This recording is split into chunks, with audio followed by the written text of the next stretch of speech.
கல்லடி படலைனாலும் கண்ணடி படக்கூடாதுன்னு சொல்லுவாங்க. அந்த கண்ணடி அவங்களுக்கு வந்து கண் வந்து உங்கள் மேலே படும். என்னடா நம்ம சகோதரி தானே, நம்ம சகோதரன் தானே, முண்டுக்கு வரட்டும் அப்படின்னு அவங்க நினைக்க மாட்டாங்க. பாரு, இது ஒரு ரேஸ் மாதிரி நினைப்பாங்க. யாரோ மூணாவது மனுஷங்கள்கிட்ட வாழ்க்கையில் ரேஸ் பண்ணுறோம் இல்லையா, நாம் ஜெயிக்கணும் அப்படின்னு நினைப்பாங்க.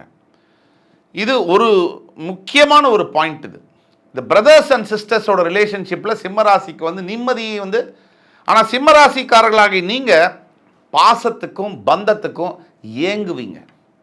ஆனால் அந்த பாசமோ பந்தமோ உங்களுடைய சகோதரர்கிட்டேருந்தோ சகோதரிகிட்டேருந்தோ உங்களுக்கு கிடைக்கிறதுக்கு வாய்ப்புகள் மிக மிக குறைவு. உங்களோட பொண்டாட்டியை கண்டா உங்கள் அக்கா வந்து இல்லை உங்கள் தங்கச்சி வந்து கருன்னு கருவுவாங்க. அது என்னவோ உலகத்தில் எல்லா பொண்ணையும் அவங்களுக்கு பிடிக்கும், உங்களுடைய மனைவியை மட்டும் பிடிக்காது. அதே மாதிரி உங்கள் மனைவிக்கும் அவங்க மேலே கடுப்பு இருக்கும். இது சிம்மராசிக்காரர்களுக்கு உண்டு.